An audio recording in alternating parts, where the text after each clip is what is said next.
Hello and welcome to the stream, everyone. I hope you're all very well tonight. Let me see, my chatbot isn't... now the chatbot is working. That's great. So I hope everyone's well. Apologies for yesterday. We had some technical issues, but we seem to have resolved it for tonight, I hope. So the hamsters will do their job.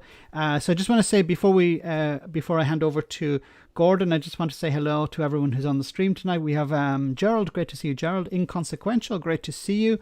Cindy Morella, great to see you. Raven, great to see you. Peter, great to see you. Glasgow Case, thanks for coming on. Tom, great to see you. Thank you for that. Thank you so much for that super chat. Contribution to vet bill for training your hamster who's suffering from Jeff Tayloronitis. Wonderful. FSM is the dog, great to see you. Catherine Devoy, great to have you on. We also have Ben, great to see you. Enzo the God, great to see you. Rose, great to see you. Hope you're well. Wayne, great to have you on. Tiny Demolition Lover, hope you're well.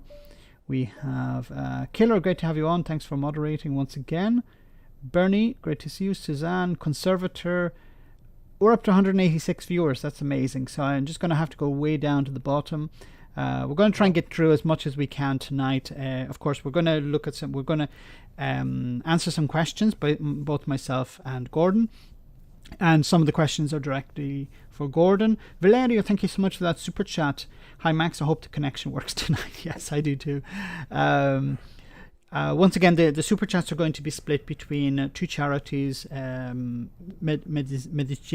Sans Frontières for Gordon, and then for myself, the Trestle Trust is a trust, a UK trust that provides food bank services to people around the country.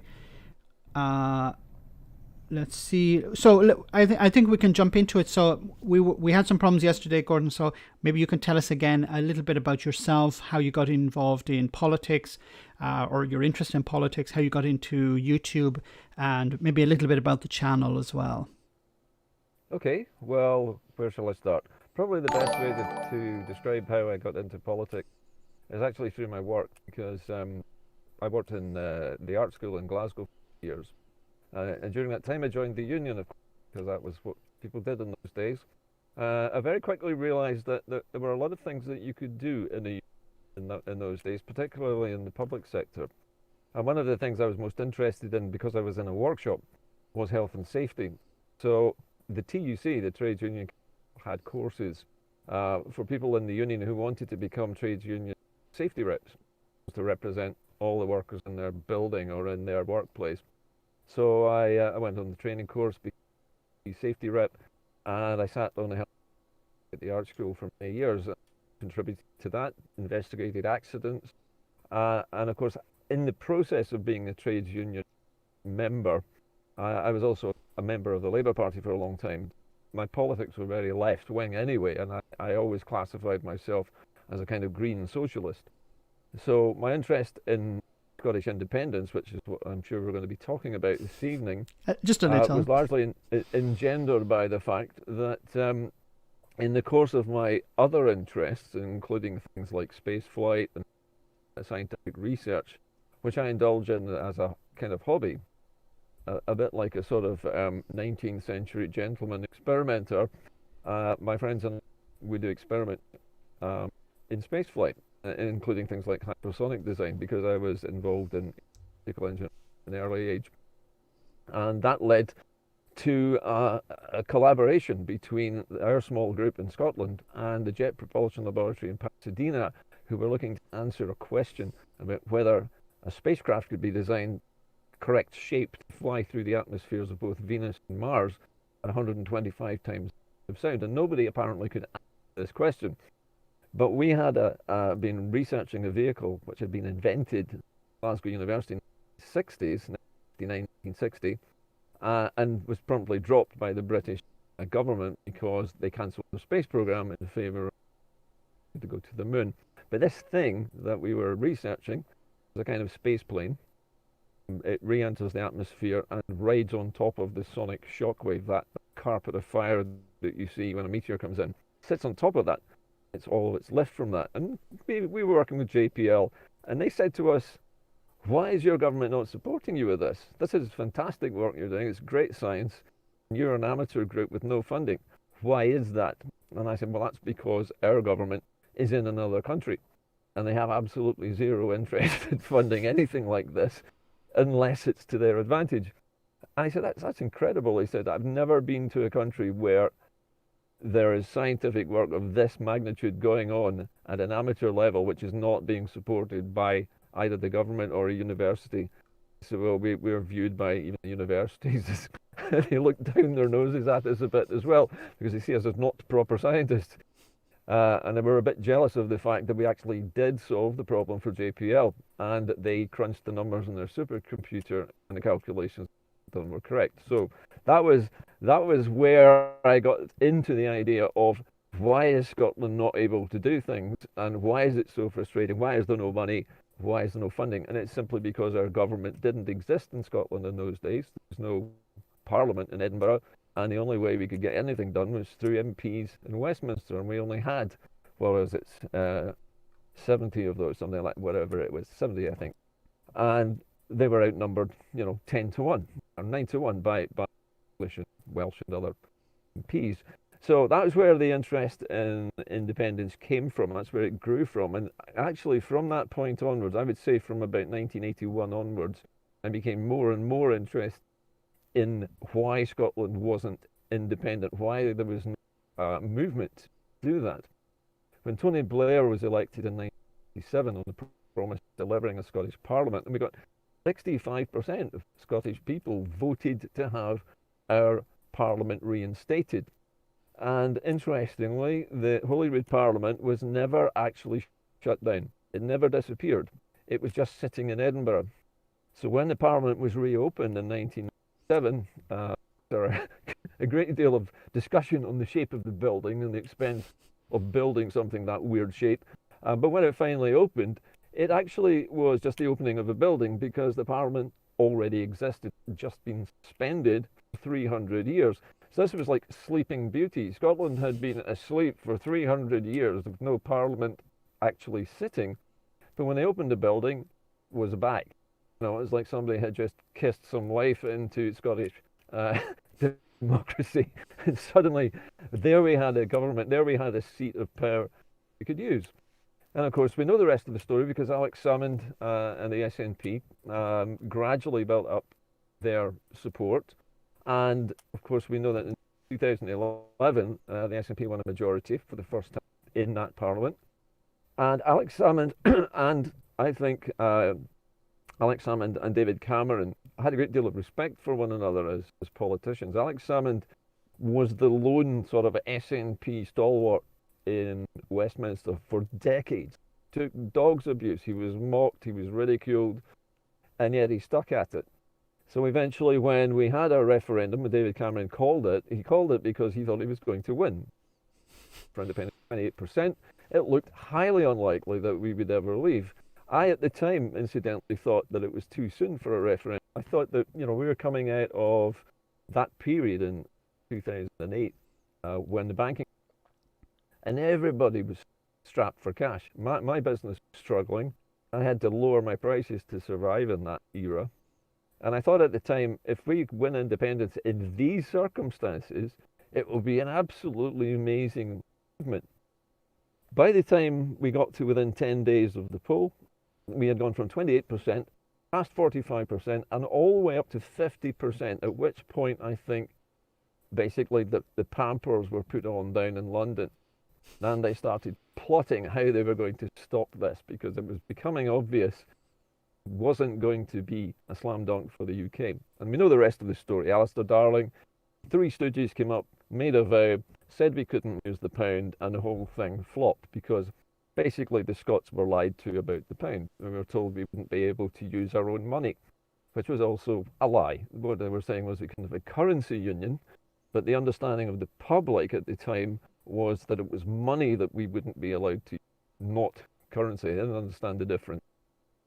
And so when we lost the referendum, myself, like many other people, woke up on the 19th of September, gutted. Absolutely, it was the most horrible feeling I've ever experienced in my entire life of disappointment. But after that, we sort of picked ourselves up and people started asking, well, that can't be the end of the road. So at that point, I started casting around for ways to keep arguing for independence, because I was still always have been politically active. And as a driving instructor, you're very limited in what you can do. And at the time, I was blogging on Facebook on a fairly regular basis and getting quite a lot of interest. And I'm thinking, no, I'm not really scratching the surface here. Facebook eventually came up with Facebook Live. They invented a service where you could live stream, you could broadcast through your phone. And I had a pupil who, and like all of these pupils, I always asked them what their ambition, what they plan to do. And she says, I'm going to university and study politics. So I said, who's your hero? Who's your role model? She said, oh, Nicola Sturgeon. I want to be an SNP MP.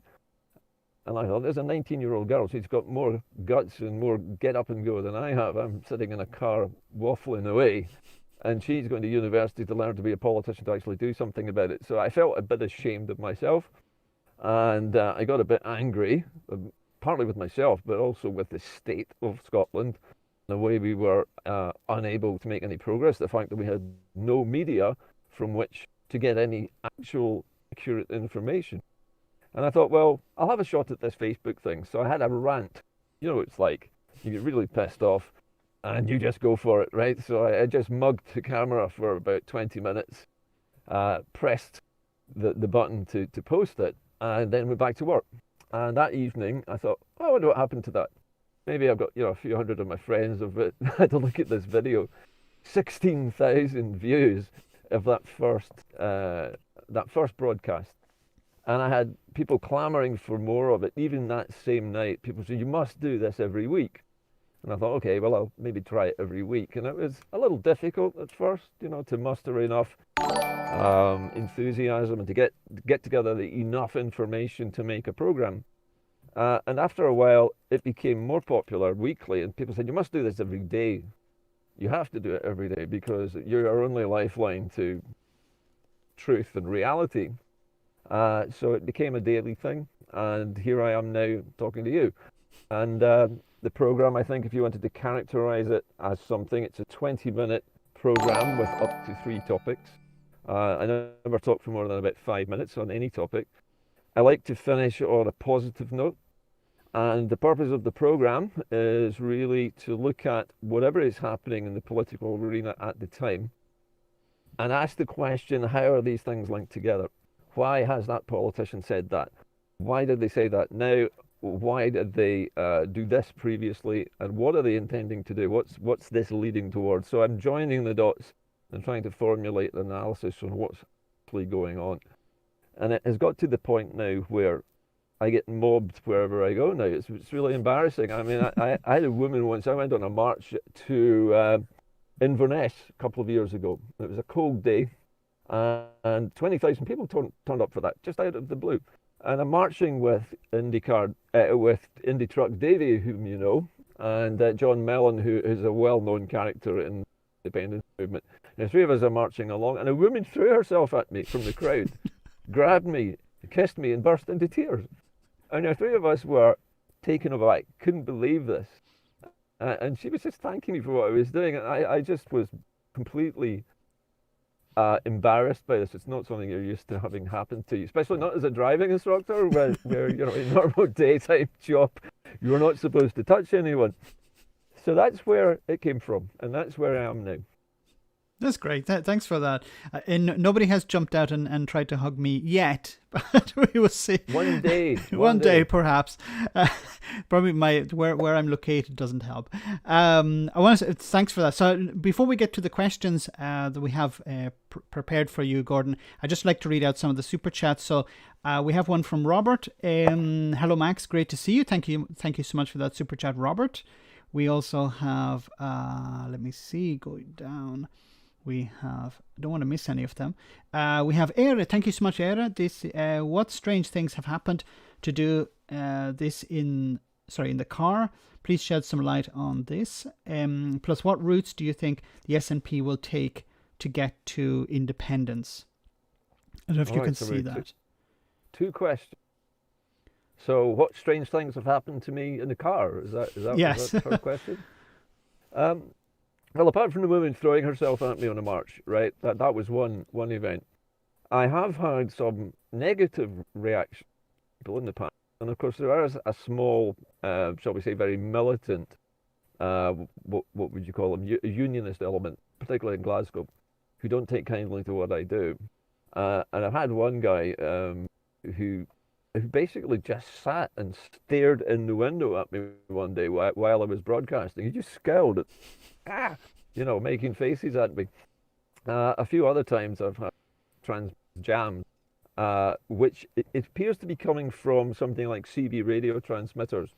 Very basic thing where they key the mic, but they scan what I'm broadcasting, and they scan the frequency that I'm broadcasting sound on, then they jam that. And that happened for at least a year.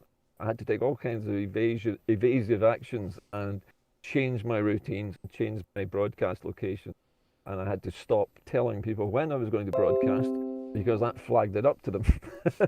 And a friend of mine who, talking of strange things, is a retired senior police officer, Scottish police officer, who also worked for the Metropolitan Police, told me privately, in a private communication, that there are at least two Secret Service monitoring vans in Scotland at any one time. And they look for what they think are seditious broadcasts or people who are saying things that they don't like, and they are able to jam them quite easily. They only need to be within about half a mile of you, and they have all the equipment they need. It will be in some unmarked white van.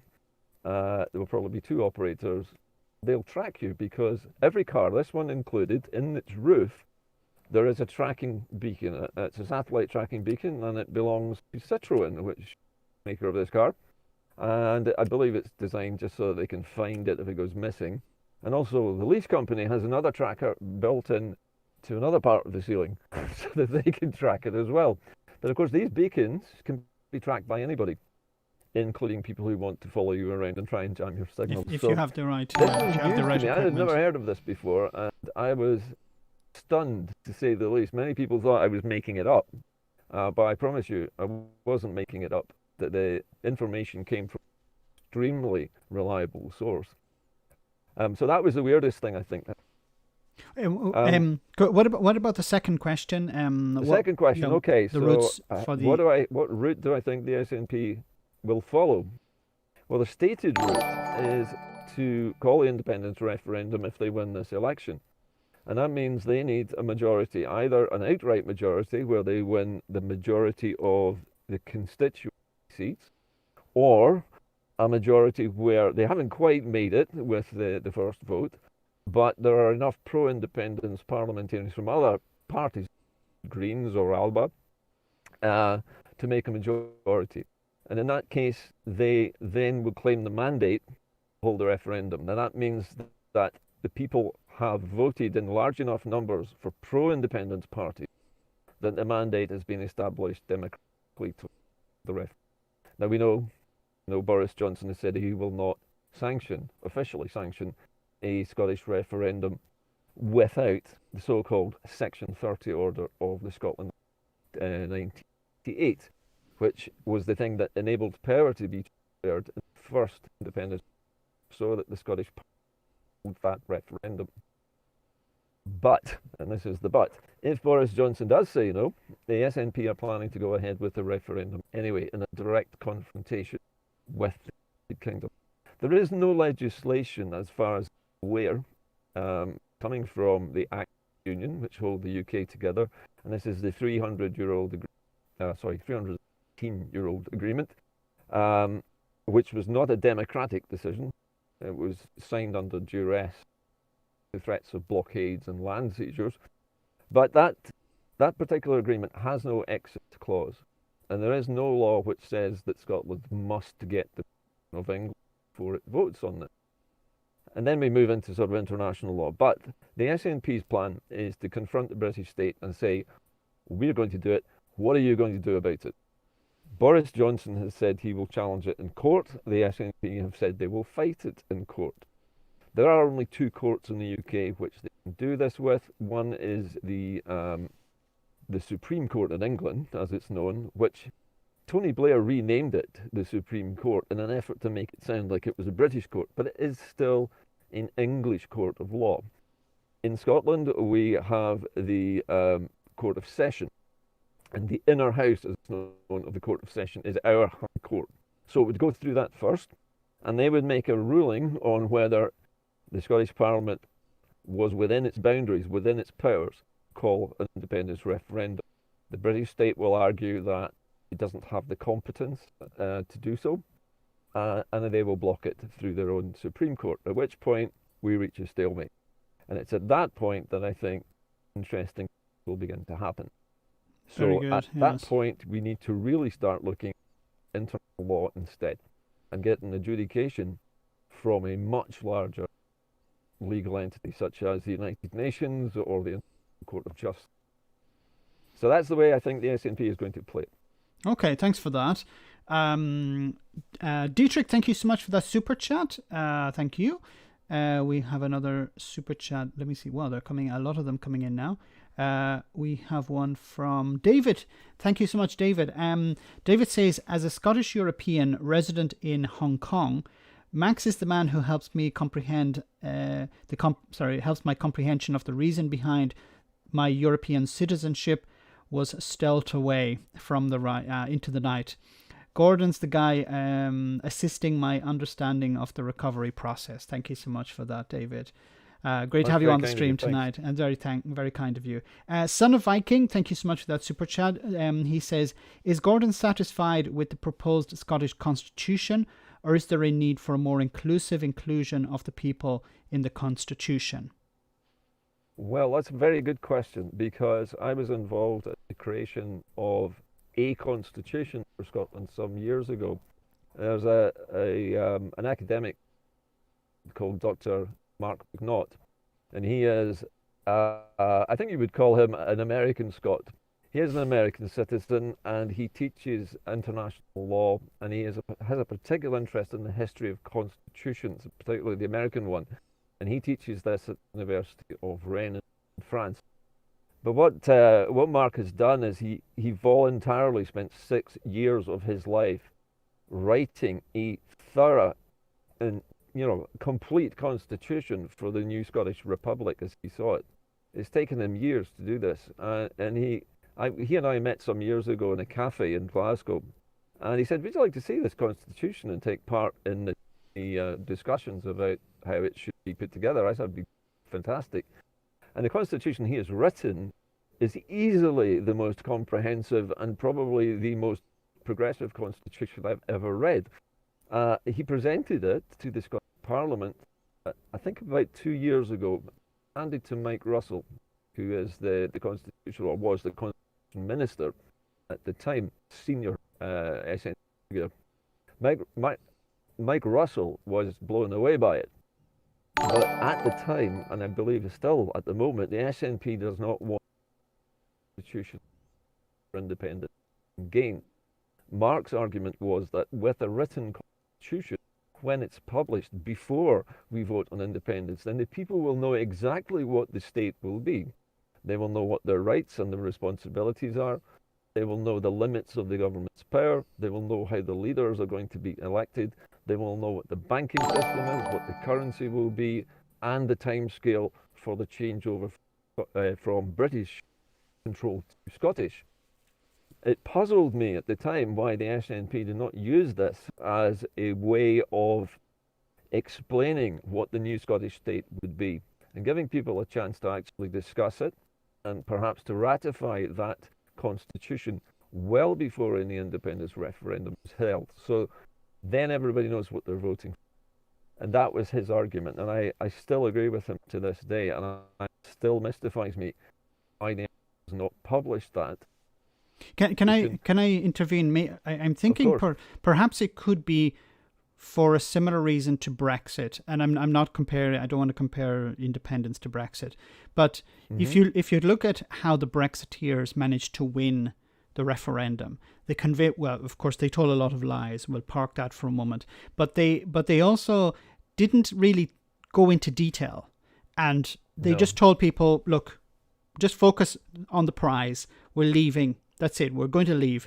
the more we talk about what comes after, the more we cloud we muddy the waters, more confusion we create.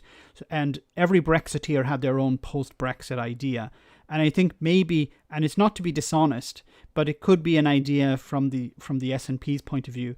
The more we talk about what comes after, the more questions, the more we'll open Pandora's box. While if we keep it more simple, like this is what first we get independence, and then after maybe it's a double-edged sword, because the less you talk about it, maybe you perhaps plant in people's minds that you're not prepared, or you have nothing. Sorry, go on. Yeah, there's a balance. There's a balance to be struck. I've been critical of the SNP for many years, that they are like a submarine crew. They run silent, they run deep all the time, and they very rarely pass any information to their actual supporters. And you have to remember that the SNP's, or the independent support in Scotland, is massively larger than the SNP membership. It'd probably outnumber them at least 10 to 1. There are millions of independent supporters. And the problem is they're not all SNP, and they can't understand why the SNP doesn't give them even an idea, roughly ballpark figure, when this referendum is going to be, or what the definition would be of the end of the pandemic. Who's going to decide that? How will they quantify when the pandemic is over? Nobody has answers.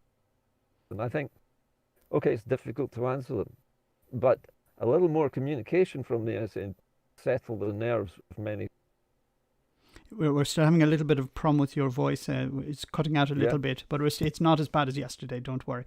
Okay. So I just want to read some more super chats that have come in. We have one from Class Action. Will Scotland win its independence from corrupt UK? Yes or no, Gordon? Oh, an absolute yes. It's just going to be a long, agonizingly slow process. But yes. It will. We have another one from Johan. Thank you so much to both Glass Action and Johan. Very interesting. Thanks a lot for the explanation on strategy, Gordon. Thanks very much, Gordon, for those answers on strategy. Okay, let's jump. The super chats will come in, and we'll do a bounce back and forth between the main questions for tonight. So I'm going to start with the first one. So hopefully you can see, I don't know if you can see it, Gordon, or if you had it already.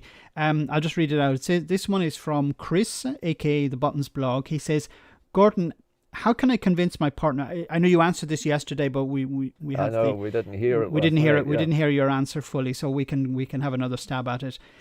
So how can I convince my partner not to vote Tory in the upcoming Scottish election, which is of course taking place tomorrow? Would imprisoning him in a spare room for the day be disproportionate? Well, I think last night I said this at the time. It depends on your definition of disproportionate, and also depends on how desperate you are for your partner to vote for the Tories. The other thing I said last night is that if your partner is desperate to vote for the Tories, I think the question that you have to put to that person is why. What's the reason? What's so brilliant about the Tories that you want them running your country from their country down in London? And if they can answer that, then it will probably be the same old answer. Oh, it's because they've always done a good job. They're a safe pair of hands. They will trot out a whole series of straplines, which they've read in the Daily Mail and the Daily Express and the Telegraph. You can't change a Tory. They're like leopards. Their spots don't wash off. And the one thing that I think characterizes a Tory, all Tories, is one fundamental character flaw: fear of change. Anything changes, it's terrible. They're the kind of people who write angry letters to the Telegraph, which start with the words, why, oh, why do we have to do this? Why, oh, why do we have to do contactless payments? Why, oh, why can't we use 10 bob notes? They're the kind of people who want to live in the past. They don't want things to move on.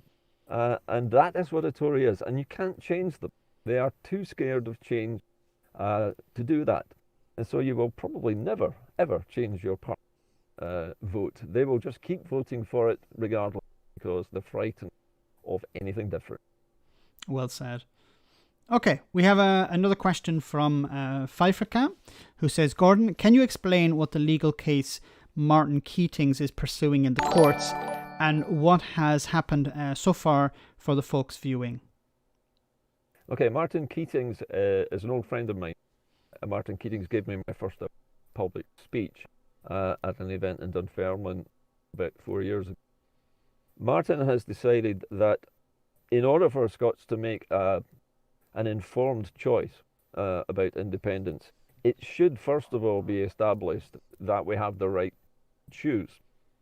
And what he's getting at here is that the SNP and the Tories, to a large extent, want the question of the legality or the lawfulness of a Scottish referendum, with or without a Section 30, not to be known, because it suits both the SNP and the Conservative government for it to be fuzzy, because they want to go to court on it.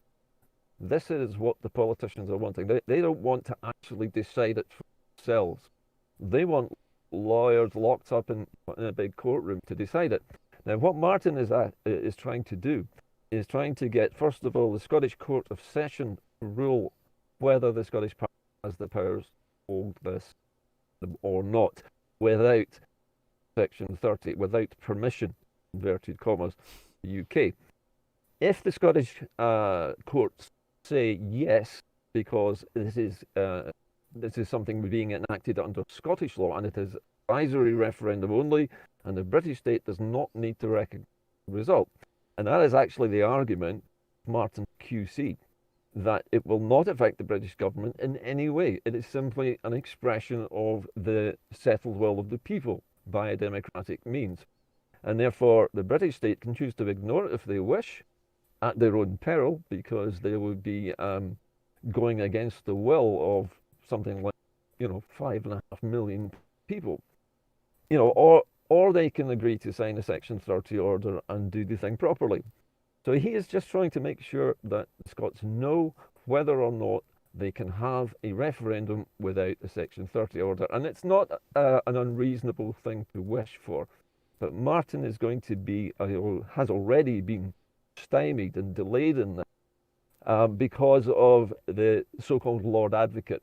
Lord Advocate for Scotland actually works for the Scottish government, but at the same time works for the British government. So he is by no means unbiased, and he dances around between one and the other, pretending that he is, looking after the best interests of Scotland, the Scottish Parliament. Sorry, can I just interrupt? Yeah, the Lord Advocate is like the Attorney General. Yeah, exactly. So the Attorney General is the English equivalent of the Lord Advocate in Scotland. Of course, the Attorney General would probably be viewed as being above the Lord Advocate in Scotland, despite the fact that they do exactly the same job in different places.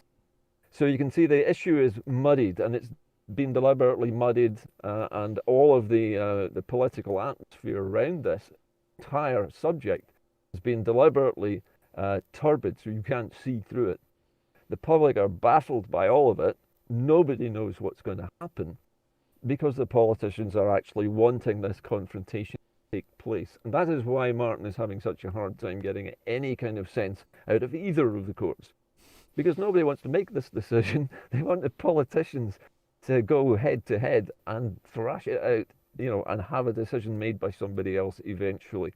And I think it's going to end up being dragged through the courts here, first of all, maybe for a couple of years, and before it's kicked upstairs to the United Nations or some other body outside of the UK to adjudicate on the rights of Scotland to have perfectly legitimate democratic event to decide whether or not they want to stay in the union that they were forced into and are being forced to stay in.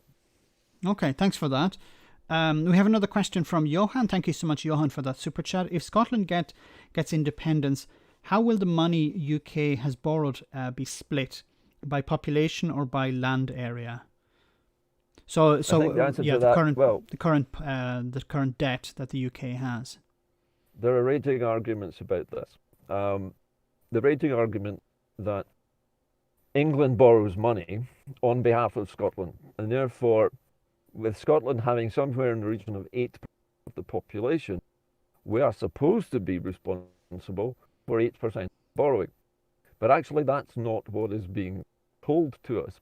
We are being dumped with over 15% of British debt, not the 8% that represents the Scottish people and the amount of money that we would normally expect to have spent on the day-to-day running of the country. The other thing is that the phrase debt is a misnomer, because the money that's being borrowed by the British state is over, officially, about 1.7 trillion, but it's far more than that. Isn't actually being borrowed at all. The British government tells its bankers in the Bank of England, we want lots of money to make the country run for the next year, and we want X amount of pounds.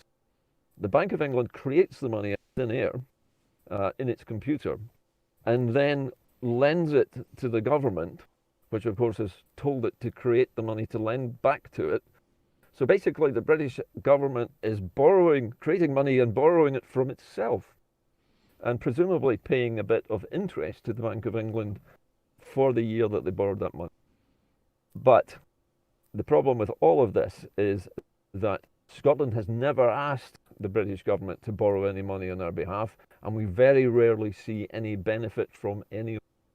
Much of it is spent on vanity projects south of the border, such as 2 railway networks, sewerage upgrade for London, and unnecessary bridges and royal yachts and all the rest of the crap that the UK government spend their money on. So the issue here is, if Scotland becomes independent, what happens to the debt? If the British government refuses to give up the 10% of the money that is held in the Treasury on behalf of Scotland. Remember, Scotland contributes, or has historically contributed, to the wealth. 10% of that belongs to Scotland. If the British government decides that they don't want to give us that, then we can walk away and they can keep their debt. And we walk away without a debt, because if they refuse to share the assets, then they can't expect Scotland to share the debts as well. Hopefully that's cleared it up. I think so. Thanks very much for that. Let's go on. We have another super chat. This one is from Mark Sanders. Thank you so much, Mark. Could Alba, you can correct me on the pronunciation. Alba, push for a super majority. Sorry, could its push for a super majority backfire, allowing Westminster to grant a referendum on the provision that Indy must also be voted for by a supermajority? Yeah, I think that's some people have a concern that the Westminster could dictate terms here about how, whether you get a supermajority or not. The term supermajority, interesting one. It's been created, strapline. I've never heard the term before. Was starting to be used in this particular instance. What it refers to is a majority of, I think it's 3-1. It's a 2/3 majority in the House of Holyrood. With a 2/3 majority, certain powers are granted to the Parliament in those particular circumstances, particular things. One of those things is, if you can get 2/3 of the parliamentarians agree, then you can actually dissolve the Parliament instantaneously and have another general election, which many people have argued should be done, but that general election should be done as what they're calling a plebiscite election, where it is basically fought on one single issue of independence, and the parties involved in the election have to take one side or the other, and then whoever gets the most votes basically wins the independence battle. So instead of having a referendum, you decide, obviously you decide your independence in a different way. It's still a democratic event, it's still legal, but the chances of it happening, I think, are pretty remote. Because to win a 2/3 majority in the House of Holyrood is a very difficult task indeed. Alba has a good idea in many ways. It's opened people's minds to the idea of a different route to independence, by holding a plebiscite election after so-called supermajority, 2/3 majority necessary to arbitrarily dissolve Parliament and call a general election. So it's a long shot, let's put it that way. I think the chances of it happening, a super majority, are not great. I think the chances that Alba Beg your pardon, my earpiece fell out. Sorry about that. I think the chances for Alba getting some of their candidates elected are not as bad as people make out.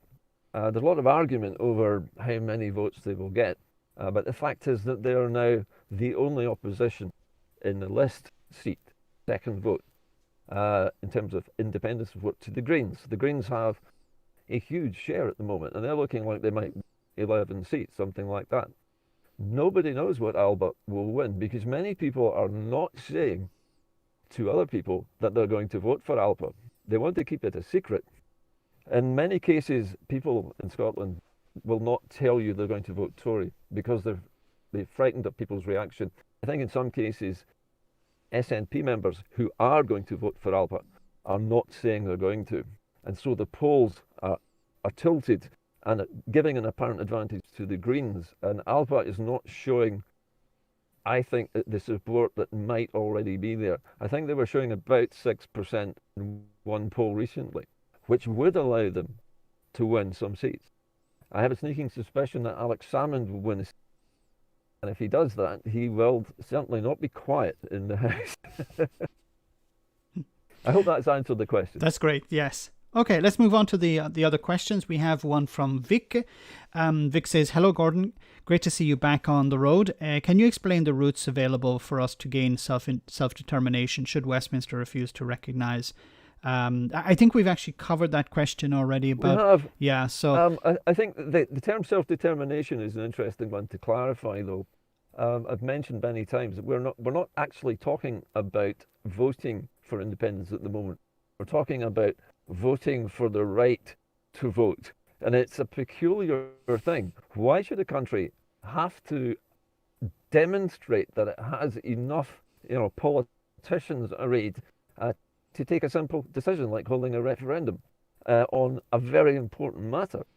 All countries should have the right to self-determination, and all countries, it is agreed in the UN Charter, do have the right to self-determination. Even ethnic groups have a right to self-determination. It's just that nobody can agree exactly what the circumstances would be. There are some general rules. For example, the one I think is most applicable to Scotland. Well, there's two actually. One is where a country has been colonised and they want to be decolonised. Scotland has, in some people's estimate, United, been classified as an exploitation colony of England. In other words, England has used Scotland's resources for its own financial benefit. Oil is obviously the most obvious target because it's a huge natural resource, and Scotland has more of it, incidentally, than the whole of the United Arab Emirates. We have oil all around us. I think it was maybe Harold Wilson said once that Scotland is an island of coal floating on a sea of oil. And it's pretty much the case. We are a hydrocarbons sort of mountain. But of course we have other resources as well, such renewable energy, which is going to be absolutely a godsend when we have to convert away from carbon. So the future for Scotland is very good, but it is being exploited by the British state. And I think we can argue that in itself is a justification for decolonisation and self-determination. For that reason, the other one is where there is no other recourse when you want to secede. And the only way you can secede is by not playing by the rules of the larger state. That is also something agreed. Interestingly, specifically emphasised by the British ambassador when Britain was taking part in the debate over what should happen with Kosovo. The British state emphasised this over and over again, that the seceding state does not have to obey the laws of the country that it's seceding from, because plainly that would defeat the whole object of the exercise. Anyway, hopefully that has done something to very good, yes. Question. Yeah, and I just wanted to add the idea that if we look at a country like Switzerland, who carry out referendums all the time, they don't need a referendum to have a referendum. They just have the referendum. Exactly. They don't need to... You don't even need to have an election to hold a referendum. Yeah, it's ridiculous, yes. A government and a parliament should be able to ask a question and let the people answer it. I mean, why not? I mean, how else are they going to do the right thing if they don't ask the people what they want? It stands to reason. It's common sense. Okay, let's move on. We have a question here from Glasgow Kiss. This is for both of us. It says, what are your views on the best way forward for Scotland in regards to getting an internationally recognised referendum in light of the refusal of Westminster to grant a Section 30? Without a Section 30, what options are on the table? And B, the best route to take in the event of a yes vote to independence, like negotiations with Westminster and future routes to EU membership. I'll let you start with that one, Gordon. Okay, that's an interesting, it's a very complicated series of questions. Okay, so what he's asking is, how do we go about getting an internationally recognized democratic that will decide if Scotland is independent or not, something that all other countries would recognize? The answer to that is difficult because it involves the Scottish Government taking a very brave step. And that very brave step is actually ask other countries what would constitute, in their eyes, a democratic event which proves that the people of Scotland want to become independent. Because there are many definitions of this. The referendum is just one method. It's not the only method. I mean, people have seceded in all sorts of different ways. But eventually it comes down to negotiation. Because when you come to an impasse, as we are about to do, there has to be talk, because the only way through it, the only way to break the logjam is to have those talks. So we witnessed this with Brexit. Look how many years it took to strike a single deal that would actually just let Britain come out of the EU. We didn't have to ask the European Union's permission. We didn't have to sign a Section 30 order with the European Union to say that they gave us permission to have a vote to leave. Why on earth would they do that? You know, it doesn't make any sense. The British government took part in the drafting of the Article 50, which is the trapdoor which actually allows countries to leave Europe. And so what is good for a British referendum on leaving the UK must hold for a Scottish referendum on leaving the EU, I beg your pardon, should hold for a Scottish referendum on leaving the United Kingdom. The rules are the same. You're dealing with countries. We're not dealing with a region. We're not dealing with a county leaving. We're dealing with an entire population of 5.5 million people in a country that's 800 years old, that's in a union with another country. We don't have to ask their permission to leave. We just have to express the opinion democratically to the rest of the world. And we have to invite the rest of the world to judge us on that. And that is the brave move that I have not heard from any politician. With regards to what do we do after we get a yes vote, do we negotiate, do we do this, do we do that? Nobody really seems to know, but the actual facts of the matter, if you look into your history books and look at the history of Ireland, for example, 100 years ago, when Ireland was partitioned by the British state, they talk about calling it the Irish border, which always annoys me. It's the British border that was erected by the British state to keep the Irish out of the north, basically, wasn't it? So they had to negotiate, though. The British and the Irish governments in 1921 had come to an impasse. There was violence going on all along the border regions. They had to do something, and so they were forced to negotiate. And that is exactly what will happen with England and Scotland. There will come a point where Scotland declares its independence, the rest of the world recognises it. England, or what's left of the United Kingdom, will have to come and negotiate with Scotland, because it simply can't let that situation drag on. Because the identity of the United Kingdom was wrapped up in this union with Scotland. However, the union will survive Scotland leaving, because Britain becomes the successor state. It is safe, it's fine, nothing is altering for Britain. It is Scotland that has to bear all the changes. So I would say that when we have an event like this, a democratic event, a general election, which is a plebiscite, or whatever it is, once that result is known, then we have to invite the international community to judge it. And we have to be brave enough to put it forward and say, this is what we've done in the face of all this opposition from this other country which wants to force us to stay. How do you judge us? And that is the only way you can really gain recognition, by asking that simple question. How do you judge us? You are the democracies of the European Union. You're the democracies of the Western world or the United Nations. What do you think of what we've done? Do you think what we've done is lawful? Do you think what we've done is reasonable? And I think they will have to agree. We've followed every possible democratic protocol that we could use in every reasonable way. And it's not us that's being unreasonable. We have tried and tried and tried. Compromise with the British state after Brexit. They wouldn't hear of it. Basically, we're just to be forced to go along with whatever they say.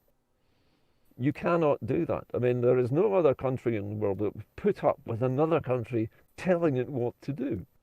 There should have been, always should have been, some kind of Council of Nations, a little bit like the Council of Europe. It never existed in the UK Union. The UK Union is not a union. The UK Union is, I think you'd have to call it a satellite of colonies around one country. And that's all it is. 3 little countries that are basically chained to another larger one, not allowed to escape, not allowed to do what they want, unless they ask permission from the bosses down in London.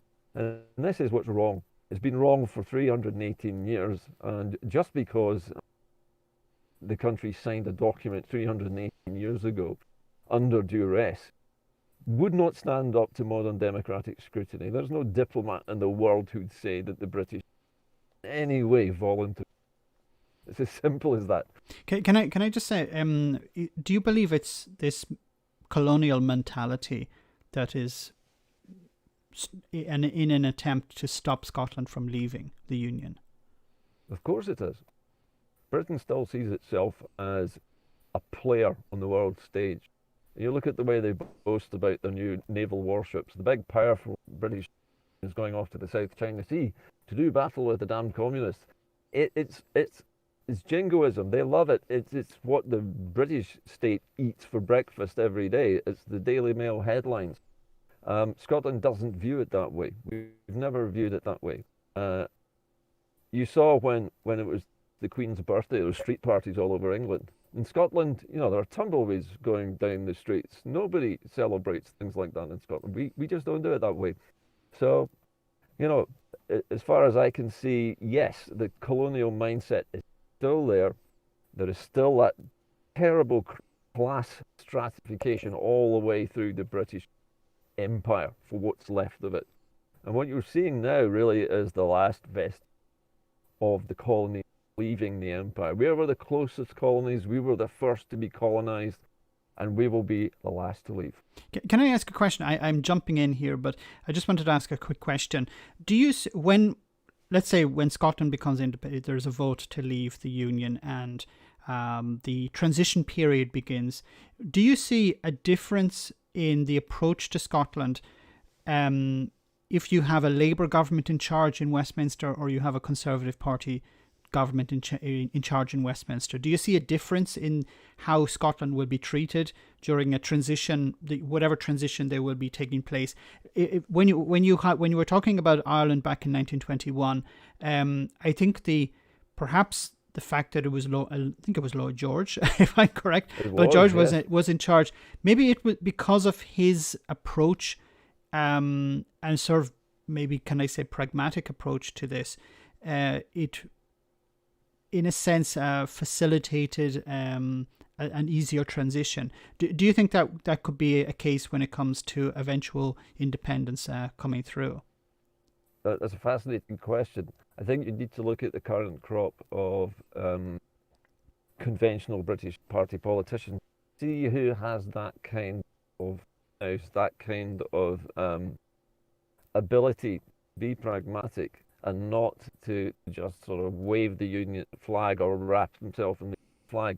There's too much of that from Conservatives. I would agree with you that a change of party would be necessary. It would not be the Tory party that would be best at dealing with the transition. They would a terrible dog's dinner of it. They would try to drag it out. It would be like extracting teeth.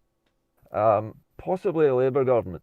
Imagine if Jeremy Corbyn, for example, had ended up being the Labour Prime Minister just before Scottish independence. I think you might see from him a lot more pragmatism and possibly an agreement for much more progressive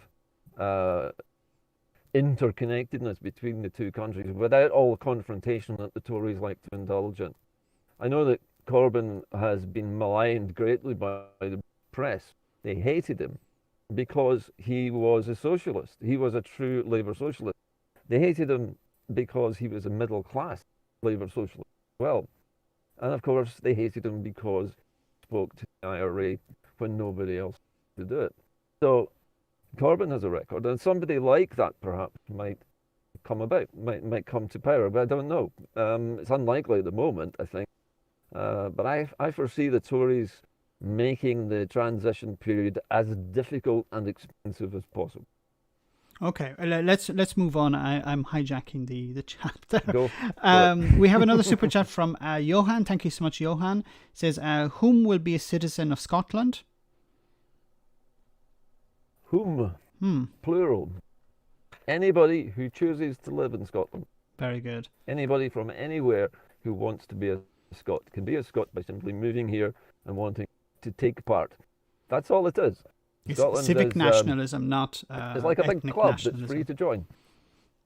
You just have to accept the rules of the club, which are you have to be nice to each other, support one another, and try not to vote Tory. Very good. Okay, let's move on. We have another super chat. Very kind of you, Son of Viking. Has Gordon read the Irish transcripts on their treaty negotiations with Britain in 1921 regarding debt, asset ownership, and self-determination? Deja vu. Oh, I have to be honest here and say no, I haven't. Not in that kind of detail. I'm aware of the history. I'm also aware of what we were talking about, the pragmatism that time. Lloyd George and other politicians of the time had to take part, and there was something needed to be done. The problem had been created by the fighting between England, which claimed Ireland as its territory, and the Irish people themselves. So when it got to the point where they fought to a standstill and a stalemate, what was at the time the Free State in the south, and what was at the time a lawless area along the border between the Protestant areas of the north, because not all of the counties of the north are predominantly Protestant. We know that certain counties in Northern Ireland do not have Unionist majority. So it was a very difficult situation. A lot of people were being killed, and I think they really just wanted to stop the slaughter because they had been through World War I. Everybody was sick of death and destruction. Something had to be done. The partition, which everybody hated, really, when you think about it, nobody really wanted to do it, but there had to be something done. Well, they had to talk. I know that there were very difficult negotiations on debt, the transfer of assets, and so on. I don't know the details, so I have to be honest with you and say I don't have enough information to really make a good comment. Okay, let's move on. Thanks for that. I remember reading about it in school, but I haven't actually. I'd actually really like to go back over the details of it to look at how the negotiations transpired. Okay, we have a question here from We Scott's Dog, who says, Gordon, regarding trade with the rest of the UK post independence, how do you see that going short, medium, and long term? What concerns, if any, do you have? Well, I read this question the other day, and I thought this is actually quite a difficult one to answer because what you're trying to do is second guess, first of all, what businesses want, and second of all, what the British state is prepared to agree to, because it has to be by agreement. This is a common border shared by both countries where they are trading across the border on a daily basis. People sometimes live on one side of it and work on the other. So the first thing you need to agree is a free travel area like we have at the moment. And that needs to be preserved first and foremost. So the issue of trade is separate then. And the issue of trade is going to be difficult because it is Scotland to erect border posts because it becomes the frontier of the European Union. Can I just interrupt you? If we are part of the European Union at that point. Yeah, I just want to interrupt for a second. No, because it's so refreshing to hear somebody actually talk about problems. Comparing, you're pro independence, of course, but you're actually talking about problems. if it's so refreshing as opposed to Brexiteers at the time before Brexit were saying everything is going to be great, everything's wonderful. So I'll let you continue. It's refreshing to hear somebody who actually is being honest here. There will be issues, of course, to be resolved. There have to be, because if the SNP is true to its word, and Scotland reapplies and is accepted back into the European Union, or even if it has the heads of agreement, which is another way of starting trade before rejoining, then it becomes a frontier post. And that means that Scotland has to defend Europe's boundary from things like smuggling, gun running, people trafficking, all the rest of that. So it's not an anti-English, it's an anti-criminal thing that we're talking about here. So there will need to be places where trucks stopped and checked, the contents checked for illegal migrants or people traffickers or gangmasters who are basically exploiting people. This does still go on in Scotland as well as England. It's not necessarily going to affect trade any more than Brexit is currently affecting trade between the two countries. But what we will see, one of the huge benefits of being independent from Scotland, would be the massive reopening, re-equipping of all its seaports in order to export directly from its own soil to its customers, either in Europe, in Scandinavia, in Ireland, and across the pond to the United States and across the world. Scotland had enormous ports, it still does. Many of them have fallen into disrepair, and most of them are owned by private companies based in the south. That needs to change. Those would to be nationalised. The infrastructure would have to be rapidly rebuilt. New cranes, new warehouses, dredging the rivers, creating new docks, creating new piers, all sorts of new things would need to be done. But the advantages for work, the advantages for jobs, and the general amount of business that would generate would be gigantic. The border with England would become relatively quiet because there would not be hundreds of thousands of trucks thundering south to get to the Channel Tunnel. And we already know that Ireland, which I know is dear to your heart, have got direct trade links for freight by sea from Dublin direct to the European Union without going through the UK or the tunnel as a result of Brexit. Yes. So if Ireland can do it, there is no problem for Scotland doing it either. But I think the border is going to become a place where people cross to go on holiday, to visit relatives, or to work or play. I don't think there's going to be anything like as much freight heading south of the border. There will still be freight, but I think you see a big reduction in the amount of it which goes by road to the south. Actually, I think this is a question that may become moot at some stage, because there is a growing movement in England and in Wales and the rest of the UK to rejoin the single market and the customs union at some stage. Now, the Labour Party haven't put it forward as part of their manifesto, but I think as we see the impact of Brexit getting worse and worse, I think there's going to be much more pressure on whatever government comes after Boris Johnson's to rejoin the single market and the customs union. And then if we have a scenario, and I don't know if I'm correct in my hypothesis here, but I imagine if both Scotland and England are part of the single market, the European single market and customs union, then the border is no longer an issue. The border is open, yeah. So the other thing that's a possibility, and I discussed this many years ago, is if Scotland does not rejoin the European Union, but it joins the European Free Trade Association, then the trade between Scotland and the EU would be pretty much frictionless. Although we wouldn't be in a customs union, there would still be some customs checks. But as far as the border with England were concerned, if we're not a member of the European Union, but we're trading with it, then we can still trade across the border with England, EU members. So, there is possibly a balance that can be done there. The interesting thing about what you were saying about rejoining the single market, the European Economic Area for England and Wales, and maybe Northern Ireland as well, for all I know, it's interesting because the Brexiteers made a huge mistake when they planned to leave the European Union. What they really wanted to do was not to stop trading with Europe. What they wanted to do was stop taking rules from Europe. And to do that, if they had just simply left and joined the European Free Trade Association straight away, then all the damage being done by Brexit at the moment to our foreign trade with Europe would not have happened. It could have been staged so that exporting could have gone on. Instead of that, they wanted this complete separation, this huge axe. Let's just cut it off. But you're expecting people to think. But you're expecting people to think about something before taking an action. Exactly the problem, isn't it? Okay. Brexiteers don't think, and they don't want you to think either. It's all about, Little England waving flags and singing "Land of Hope and Glory." It's a festival for nostalgia. It's not a country. I mean, who wants to live in the past? No. I certainly don't. No. We have a super chat from GC. Thank you so much, GC. There's no comment, but it's a super chat. Thank you so much for that. We have another one from Johan.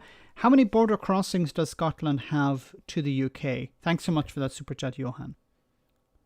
Hundreds is the answer to that. I imagine it's like between the Republic of Ireland and Northern Ireland. I think it's about 200 and something. It's a much shorter border than the Irish one. Anyway, so it's only about 9 miles. That's relatively straight. And some of it is bounded by river boundaries. The crossing points into Scotland and England are basically two major roads. You've got the A1 on the east coast, and you've got the M, whatever it is, 20.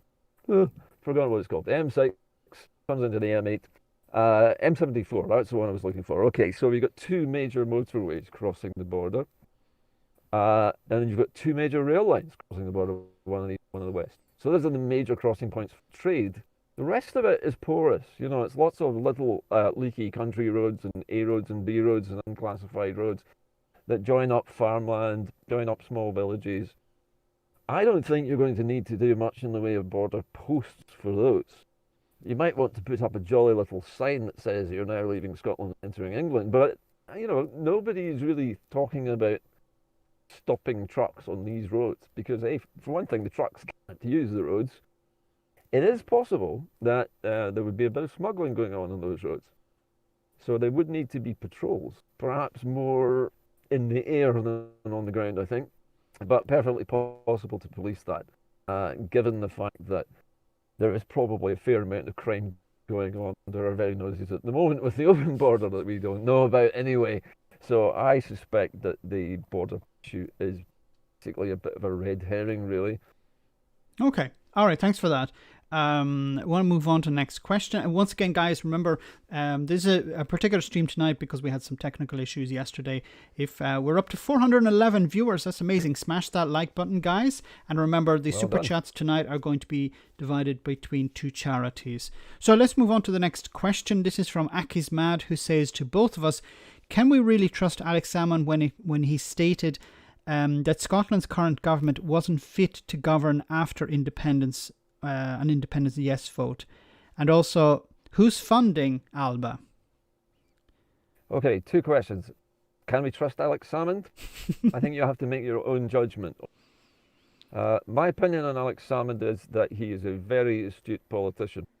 He's also an extremely clever tactician. He is angry at the moment because of what's happened to him, and I think that's perfectly understandable.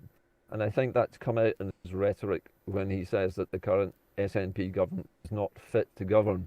Can I just push you on that? When you say he's angry, because I'm not, of course, as in tuned as you are to Scottish politics. Okay. But is he angry because of the investigation that was carried out, or is he angry that in what I feel is that Nicola Sturgeon has stolen his thunder, that he was pushing for independence? It failed in a sense on his watch. Now she's going forward and she's likely to be the one who will actually deliver independence. That he did the heavy lifting and she's taking the glory. I'll be honest with you, I don't think that's I don't think Salmond is as immature as that. His anger is not aimed at Nicola's ability to govern particularly. He's angry because he believes, I think many people actually believe, somebody, either in the Scottish Civil Service or in the Scottish Government employment, leaked his name during this confidential inquiry in his workplace into his past behaviour around women in the past 20 years when he was a minister, historically, he was supposed to be investigated without his name being revealed. But somebody leaked it to the newspapers. And because it was leaked to the newspapers, because it was Alex Salmond, the police then felt they had to investigate it. There's no smoke without fire. And so that led to everything that happened thereafter. His court case, which of course he won because the evidence that was presented was largely historical hearsay. None of it was really backed up by any solid evidence, and there was very little corroboration, which must have Scots law if you're to make a case. So Mr. Salmond was acquitted on all charges. He was found innocent of all criminal activity. Although it has to be said that he has apologised to one of the women who made a complaint against for his past behaviour. And he acknowledges that he is not a perfect man by any means. He says he's going to attempt to be a better man in the future. I hope that's true. Whether we can trust Mr. Salmond, I think we can trust him. But what we're trusting him to do here is we're trusting him to be angry, because he's angry the way he's been treated. Angry at the smear campaign. This was an extremely well orchestrated and very subtle smear, which was initiated, I believe, probably by Leslie Evans, who was the senior civil servant at the time in Holyrood. And she was the one who initiated the entire internal inquiry first of all. And I suspect, although nobody could ever prove this, that it was either herself or one of her underlings who leaked Alex Salmond's name to the Daily Record, started the whole ball rolling. Salmond is angry about being falsely accused, having spent 2 years of his life trying to defend and repair his reputation. When it comes to his judgment on whether the SNP is fit to govern, that's a question of opinion. Personally, I think the SNP government at the moment is an extremely competent managerial system which runs the country very efficiently, reacts quickly in circumstances, makes progressive policies rather than regressive ones. But it is a government which is spending a lot at the moment, and that money is coming from somewhere. It's not just down the back of the sofa and do it house.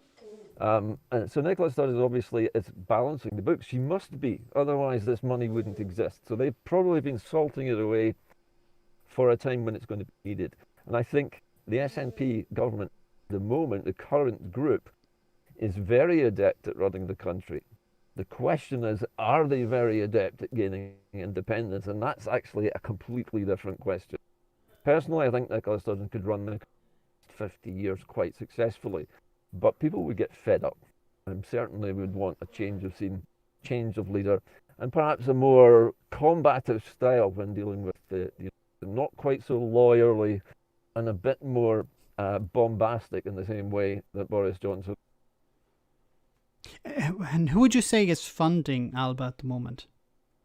Well, Alba claim, I have no reason to doubt this, that they're funded entirely by donations from members of the public and from their membership fees, which is what I would expect from a party like that.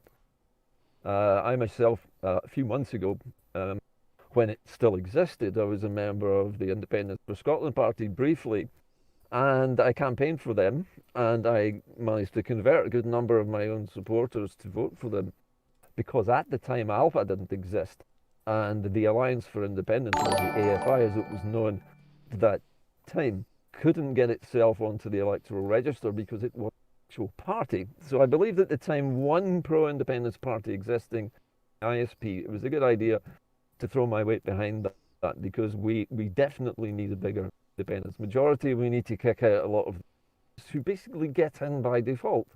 It's like a free pass to being an MSP just by being a Tory politician at the top of the list. You can almost guarantee you're going to get a job at the end of it, even if you are never directly elected. So the system that Holyrood uses, if there was no independence debate at all, would be an immensely fair system. But because it wasn't designed to be a fair system, it was designed to prevent independence. We have to find a way of increasing our majority. I think Alba is one possibility. And I would never discount Alba, especially now, as Alex Salmond and several other big hitter politicians in it. And I know, interestingly, a large number of women SNP members, personal acquaintances of mine, who surprised me by joining Alba, despite everybody saying that Alex Salmond is misogynist. They don't believe it. They know him a lot better than that, and they don't believe it, and they have joined the party. So let's not discount Alba. I think they will surprise us. That's interesting, because in the media they are considered very much the underdog. Okay, I'll move on to the another super chat. We have another one from Son of Viking. Thank you, Son of Viking. Thank you so much for for all these super chats tonight. When the SNP splits after independence, its raison d'être is one. How does Gordon see the political landscape panning out regarding left, right, and centre? Do you know, it's a very, very difficult question to answer. In some respects, there's something I would expect to happen, and that is that most Scottish voters, and I'm generalising massively here, but most of the people I know are left-leaning. They are naturally, I would say, soft socialists. They want to see more progressive policies. They want to see more help for the poor. They want poverty eradicated. They want child poverty got rid of. They want food banks got rid of. You don't hear too many Tory voices in Scotland, and many Tories who actually are perfectly decent human beings and probably running businesses and doing their own thing. They don't admit to being Tories because they fear the opprobrium of the rest of the population, if you like. So I don't believe that there's going to be a left, right, and centre in Scotland. What I think is going to happen is there's going to be a kind of general mishmash, which is more left than right. So the centre of political gravity in Scotland is not going to be in the middle. It's going to be on the left side, because there are so few on the right or the far right in Scotland who have any influence at all. So Scotland will, I think, probably eventually become a democratic republic, because despite the fact that there are a dwindling but still substantial number of Scots in favour of keeping the monarch, I think they're now probably in the minority, and eventually Scotland will become a fully democratic, proportionally represented country with probably an elected leader. Either the First Minister will lead the country and become its representative, or somebody else will be elected. I had a bizarre idea many years ago that we should elect what I would call the Guardians of Scotland. It's a traditional role in Scottish history given to a leading figure, usually a warrior, whose job was to fill in when there was no monarch, when there was no king. And their job was to look after the country's interests. And I think that would be a nice thing to have. Sounds really good. As your head of state, a guardian or two guardians, male and female. Maybe we can have male, female, and transgender. It doesn't really matter, but as long as we have something that we want, that's not being forced upon us. I sometimes think about if, back when Bonnie Prince Charlie was returning to Scotland, if they had gone for a republic at the time, things may have turned out a little bit different. Maybe not. Okay, let's move on to the next question. We have another one from Glasgow Kiss. Once again, guys, thanks for coming on the stream. Make sure to smash the like button. Listen, you should tell the viewers what a Glasgow Kiss is. Do they know? Would you like to explain? Because it's not what they think, is it? Anyway, sorry, I interrupted you. Maybe you. Well, a Glasgow Kiss, for those who don't know, I don't want to be a spoiler here, but it's a way to greet somebody using your forehead. Okay. Yes. Usually after a few. Yeah. Yes. So, Gordon, you're a member of the ISP, so the Independent Scottish. You were a member. You were a member. Can you tell us a little bit about why you left and what is happening with it now? Has it dissolved? Is it being swallowed up by the Alba party? Okay. Well, we know that the ISP stepped aside in order to let Alba have the field, if you like. So many of the ISP actually resigned and broke away and have merged with Alba. Not all of them, I have to say. My experience with the ISP was an interesting one because its founder is a woman, Colette Walker. She's an SNP figure of some standing, and she was a disabled rights activist. So she obviously had, she had a lot of issues that she wanted to tackle, as well as independence. But the main reason she formed the party was because she felt we needed a bigger push towards independence. The SNP was being too gradual. So I joined the ISP because I felt that it would attract more voters than the AFI. The Alliance for Independence was started by a friend of mine, Pat Lee, who is a socialist, and I'm proud of it, and so he should be. Started the idea of the Alliance for Independence as a support group for smaller parties. The idea being that they would supply the help needed, to leaflet or to provide funds for billboards and things like that. It was a great idea, but unfortunately it couldn't be a party. So I believed at the time when I joined the ISP that the Alliance for Independence might not be able to get registered at all. And initially I was right. They had a real big struggle with the Electoral Commission, because the Electoral Commission defines a party as a body of people who put forward candidates for election. And the AFI was not doing that. They wanted to be, as they put it, an umbrella group for smaller parties to be helpful to them. So they couldn't really get registered because the Electoral Commission, I think, was right to say that the public wouldn't understand what they were, and they wouldn't be standing candidates, so it didn't make sense. Then Dave Thompson, an SNP stalwart, retires from the SNP, walks into the hot seat in the Alliance for Independence, takes it over and turns it into a party. And within a few months, he finally gets it registered as a party, putting up its own political candidates. Now at that point, there's then a split in the small amount of votes available on the list for pro-independence parties between the Greens, the ISP, which I was a member of at the time, and Pat Lee's group, the AFI, run by, at that time, Dave Thompson. So at this point, I'm starting to think, well, with the AFI in the mix, this is going to be a really difficult battle for the ISP, who are trying to claim the middle political ground. So at that point, I had recruited several hundred of my own viewers and had convinced them to vote for the ISP in the list. And I'd spent 6 months doing this.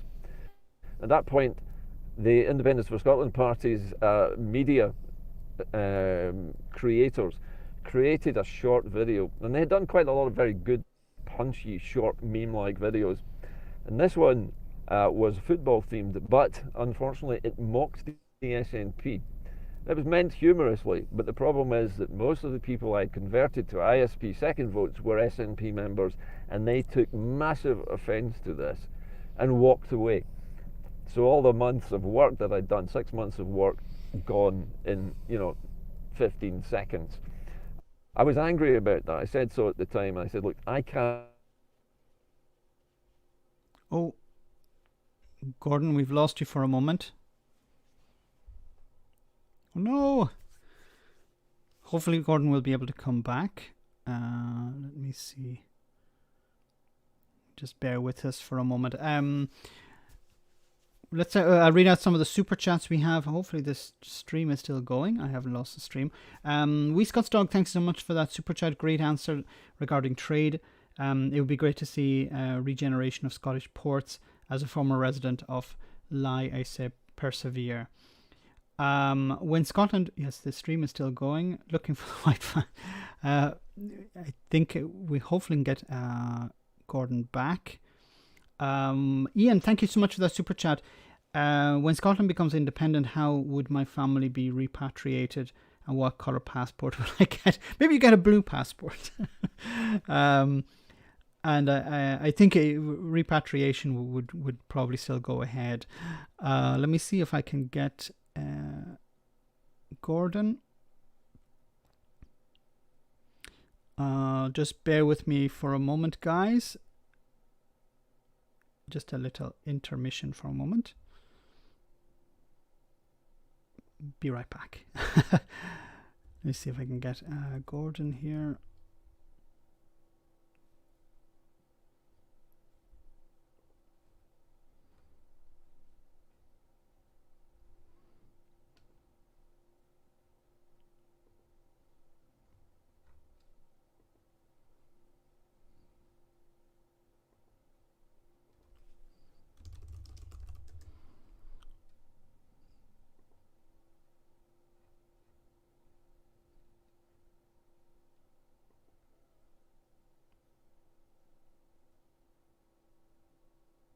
Gordon is reconnecting, I think.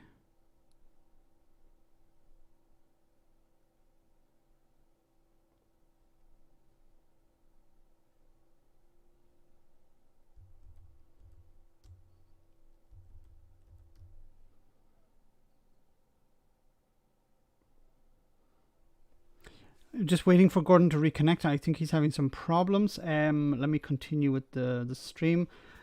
Good time for a toilet visit, says the last. Yes, it is. It's the 77th Brigade. Ice cream, anyone? They must be jamming his signal. I hope that's not the case. I hope you guys can still hear me. Gordon's hamsters, yes. I think we got a good stream tonight. At least we were able to get Gordon on for over an hour and a half. So persevere. Not again, yes. Hopefully, let me see if I'll try once again to see if he's back.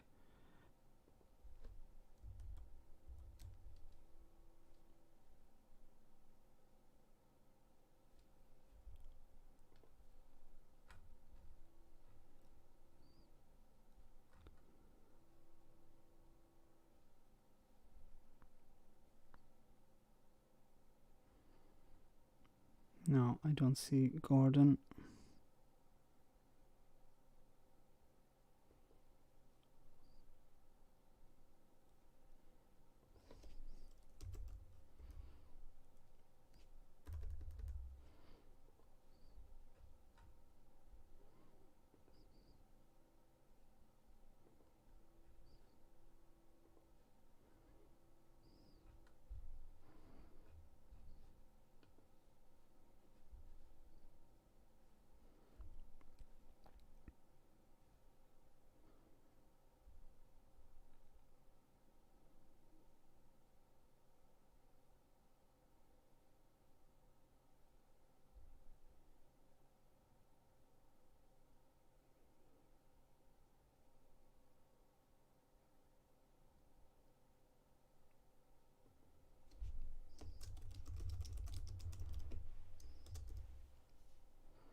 Apologies, guys. I'm working on getting Gordon back.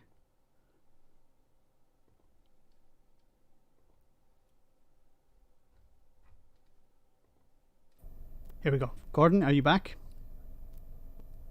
I'm just coming back online now. Yes, good.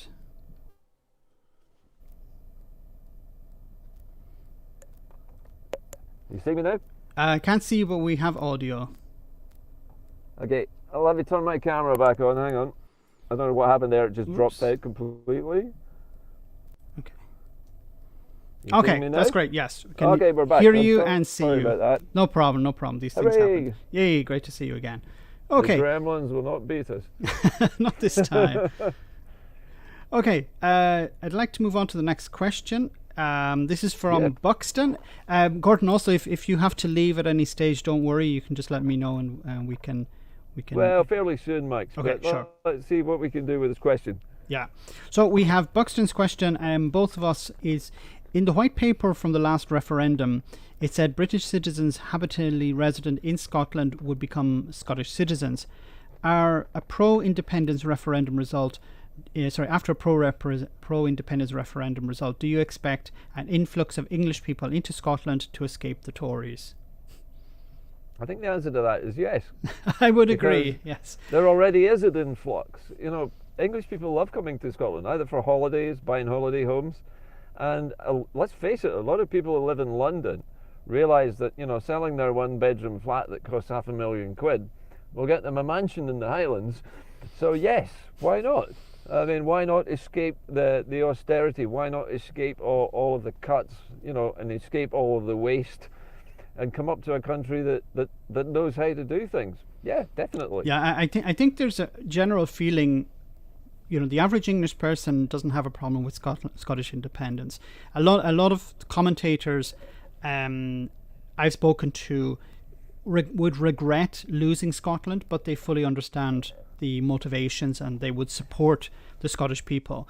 And I think the average English person just says, look, if you want to go, that's your choice. You shouldn't be blocked here. Yeah. I think it's mainly the politicians and the political elite who don't want Scotland to break away. Well, Max, if I could just mention something I said actually in my own daily blog yesterday, I think, and that is that certainly in the last century, since TV media, newspapers, and obviously social media existed, the British state has used its control over particularly the newspapers to tell completely different stories to the Scots and the English. They tell the English that the Scots are a burden that they can't afford. They tell the Scots that we are getting handouts from England and we can't afford to be independent. The two things cannot be true at the same time. We're either a burden or we're not a burden. If we are a burden, why do they want to keep us? And there's always been this argument about if we are such a big drain on the English exchequer, why do you want us to stay? And as you say, most people in England are completely ambivalent to Scottish independence because they know it's not going to affect them in any way. And let's face it, they're not going to lose Scotland.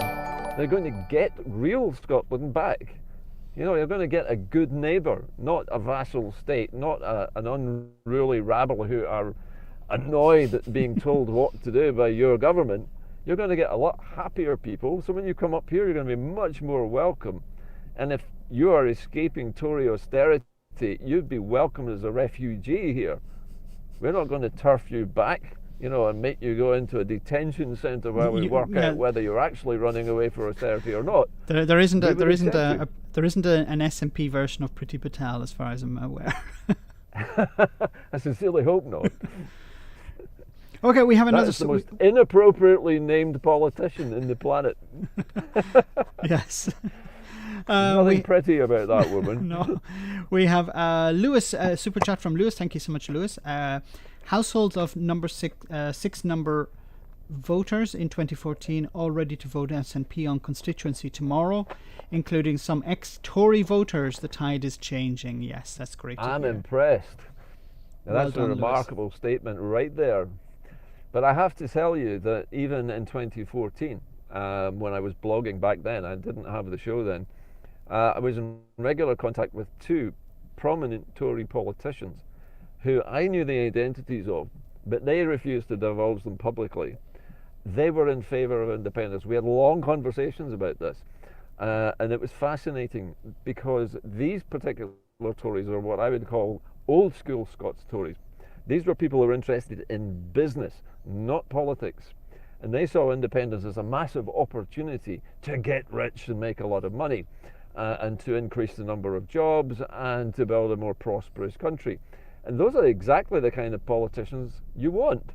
So not all Tories are bad, but the Scots Tories of old were the shopkeepers, they were the business people. Remember, the Tories once had a majority in Scotland, long time ago, 50s I think it was, and the people who voted for them back then were Scotland's shopkeepers and business people, because they wanted a party which wasn't going to waste money, which wasn't going to kowtow to union power, wasn't going to shut down industries. And that was why they voted Tory. They were frightened that the unions in the rest of the UK, which had gained great power in the 50s and 60s since the war, were going to basically bankrupt the country, and they were frightened of that. And you can kind of understand that. The unions did get a bit out of control, but there is still a place for unions, and I've always believed in the power of collective bargaining for people in workplaces, particularly large workplaces. So, what was the question again? What were we asking before I diverged off on this tangent? No, it wasn't. It was just a comment about the tide is changing. Okay, we have another super chat. This is from Alex Morgan. Thank you so much, Alex. He says he'll be on the first train to Scotland. Post-independence. You're welcome, Alex. Come aboard. We have another super chat from Son of Viking. Once again, Norway has shed loads of spare cod and a fast-tracked EFTA membership if you want it, all lined up. get the UDI in motion. Good luck to both of you. Thank you so much for that super chat. Okay, thanks for your support. We have another question. Once again, Gordon, if you have to leave, let me know. So this is I think from. you can spare another 5 minutes. But Okay, cool. That's great. So we can. I think we'll answer this question and we'll knock it on the head at that. This is from Pfeifferka. Says this is to both of us. In the result of Scotland gaining independence and holding a referendum on joining the European Union, and being a yes result, how quickly do you see the process joining the EU, fast tracked or not? So maybe I'll answer something on that, and then you can chime in as well, Gordon. So I think there are many different ways of looking at this. Sometimes one of the responses, I think, is that Scotland has to go to the back of the queue. And I don't think that's true, because Scotland has already been aligned with the European Union for 40 years, almost 40 years. No, actually, almost 50 years. Yep. So it's not like a new country.